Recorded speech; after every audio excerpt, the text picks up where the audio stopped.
Tem momento que você tem que ser o obstetra, psicólogo, o pastor, até pai e mãe, às vezes você tem que ser, né? E chamar a pessoa à ordem, com carinho, com amor, mas trabalhar muito bem essa questão, porque chegam no consultório e às vezes nos plantões, principalmente, às vezes de madrugada você no plantão fala assim, eu vim aqui para pedir para o senhor fazer um aborto. Uau.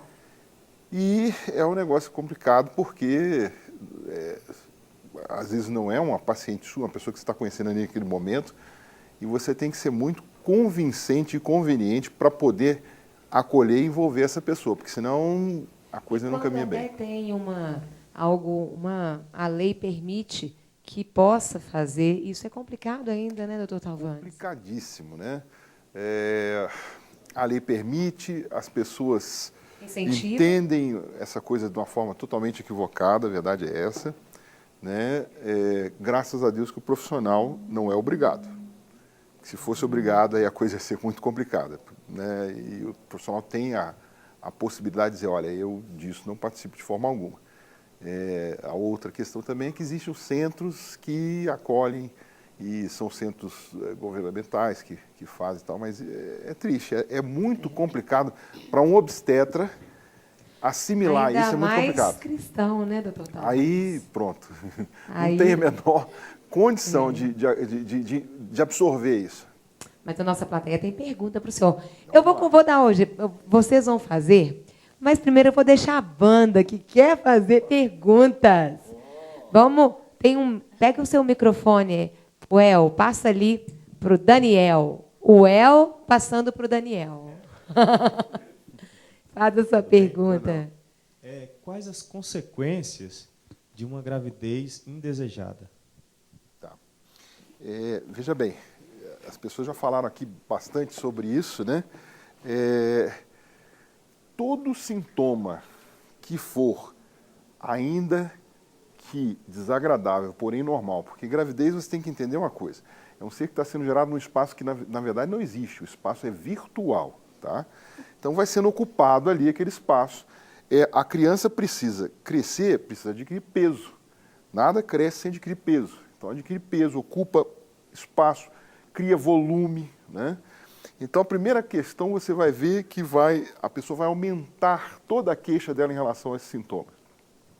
São pessoas muito susceptíveis a terem enjoo, as náuseas da gravidez, são pessoas muito susceptíveis a terem, por baixa imunidade, porque já estão num quadro de baixa imunidade pela própria defesa da gravidez, mas aí elas vão acentuar isso pelo seu quadro de depressão, pelo seu quadro de insegurança, por sua má alimentação. Elas oscilam entre momentos, né, de querer acolher esse feto em momentos de agressão, de autoagressão, né? Então, tudo isso vai causar uma percepção distorcida. Essa percepção distorcida vai fazer com que ela sofra fisicamente, né? Então, tem mais uma pergunta ali. Well. Eu gostaria de perguntar qual o índice maior, né, da gravidez indesejada? Se é na fase da adolescência ou na fase adulta? Tá. Na verdade, não tem idade, mas, óbvio, as adolescentes sofrem mais porque a sua estrutura social, a sua estrutura emocional, a sua estrutura, às vezes, inclusive, familiar, já vem de uma forma disfuncional. Então, pelo fato de não terem um relacionamento estável, pelo fato de serem, às vezes, rejeitados pela família, pelo namorado, parceiro, etc., isso causa uma comoção maior. Apesar de que não tem idade e não tem situação. Tem gente que está, inclusive, né, às vezes, pasmem vocês, a coisa é tão séria, que às vezes o marido está lá para apoiar a mulher, falando assim, não, nós não queremos mesmo, não. É um negócio muito sério. Agora, as adolescentes aí é dramático, porque muitas vezes ela chega sozinha no consultório e fala assim, doutor, minha mãe me mata. Eu falo assim, não existe mãe que mata, tá certo? Se você ouviu falar em mãe que mata, isso é uma coisa assim excepcionalmente, né, rara. Tua mãe não vai te matar. Mas então meu pai me mata. O pai também não mata. É excepcionalmente raro. Você ouve falar isso na mídia e tal, mas não é assim todo dia.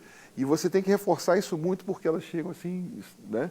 Mas a adolescência é dramático. Tem mais uma pergunta.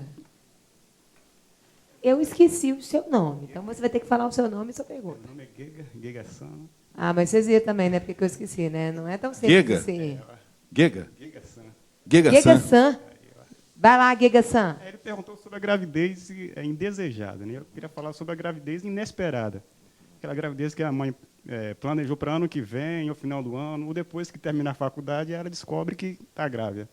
Existem as mesmas consequências entre a indesejada e a inesperada? Pois é, elas guardam certas semelhanças, sim. Muitas vezes a mulher, ela se pune pelo fato de não ter tomado a precaução adequada para o seu projeto de vida. Fala assim, ó, não, eu quero, eu amo e tal, eu desejo ser mãe, tudo, mas não é nesse momento, vou me formar, faculdade, etc. A gente está comprando apartamento e tudo mais. E aí é aquela questão do seguinte, não é que ela não deseja o feto, ela deseja, né? Mas ele não deixa de ser inoportuno, vamos colocar assim.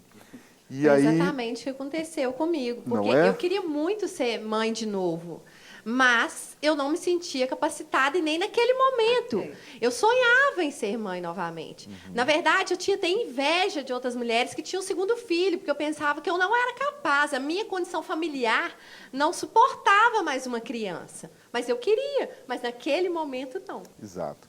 E assim, a sintomatologia e as coisas são muito parecidas, apesar de não haver assim a mesma a razão, a causa principal.